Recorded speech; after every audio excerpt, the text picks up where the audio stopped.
Ah bah si, quand on entre en Mika, on est obligé. Vous Là. êtes obligé de danser. Alors, je vous ai dit rentrer à la maison. Oui, alors on s'essuie les pieds, on enlève ses chaussures et on met ses chaussons. Isabelle, bonjour. Il paraît que c'est Bonjour. très tendance. Ah, exactement. La pantoufle ne connaît pas la crise. C'est un secteur qui représente quand même 415 millions d'euros aujourd'hui.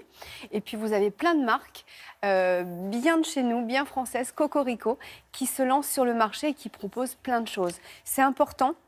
Déjà de mettre des chaussons à la maison parce que... Bah, c'est pas qu'une question de confort. Ah bah non, c'est sous la semelle, vous avez plus de microbes que sur une cuvette de WC. Donc vous imaginez ce que vous ramenez. Et c'est quand en même. moins le quart. Bienvenue chez vous, Donc sur Télématin. il faut changer ses D'accord. chaussures pour les chaussons. Voilà, on peut peut-être prendre exemple sur les Japonais, parce que quand vous allez au Japon, vous allez chez des gens, chez des amis, vous déchaussez, et même quand vous allez aux toilettes, vous avez un placard avec des chaussons spéciaux pour rentrer justement dans ces toilettes. Vous allez au restaurant, souvent, c'est pareil, vous déchaussez, et c'est une tendance qui arrive en France. Je vous propose... Qui revient.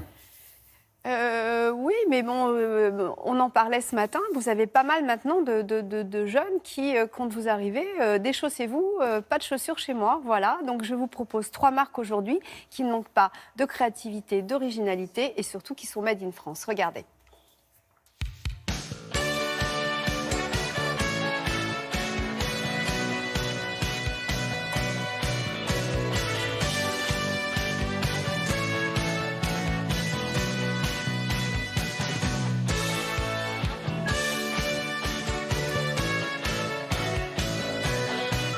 Je pense qu'il y a un vrai regain d'intérêt aujourd'hui pour les produits chaussants et pour les produits cocooning de manière générale.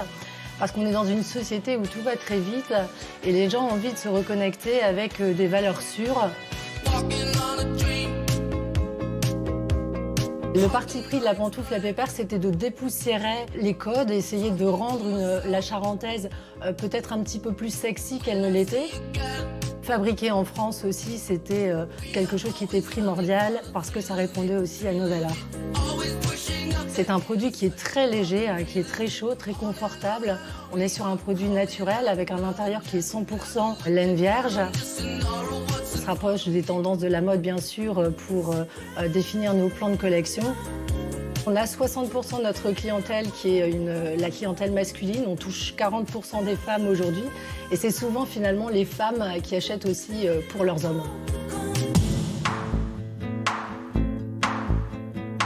Donc nous, ça fait 1 an et demi qu'on a développé Nénuphar. C'est le symbole de la résurrection. Et on a voulu ressusciter la pantoufle. C'est également une plante hermaphrodite et on voulait faire un produit unisexe.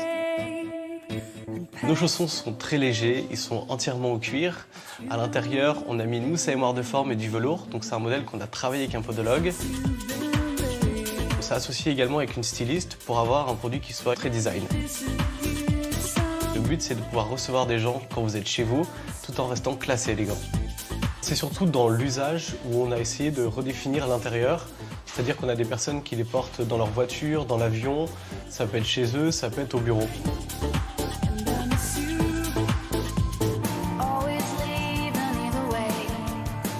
Nous, on a créé la marque Softine il y a 6 ans. Et l'idée, c'était d'apporter de la couleur, de faire un produit design, léger, respectant l'environnement, en utilisant une seule matière, le feutre, à la fois pour le dessus et la semelle, et pouvoir imaginer recycler beaucoup plus facilement la chaussure en fin de vie. Et le fait d'être monomatière, avec des feutres de qualité, nous permet d'imaginer un recyclage qu'on est en train de mettre en œuvre aujourd'hui. Tous les ans, on crée de nouveaux motifs, on est capable de personnaliser le feutre par un procédé de marquage, d'impression. Ce sont des produits qui sont lavables en machine. Le fait que ce soit lavable, on peut avoir plusieurs paires et finalement les mettre à disposition de ses invités. Bah oui, mais Isabelle, on en portait peu parce que peu de Français trouvaient chaussons à leurs pieds côté justement mode. Quoi. Exactement, 57% disent qu'ils ne sont pas satisfaits de leur modèle. Donc j'espère qu'avec le sujet ce matin, on va bouger les chiffres. Merci beaucoup Isabelle.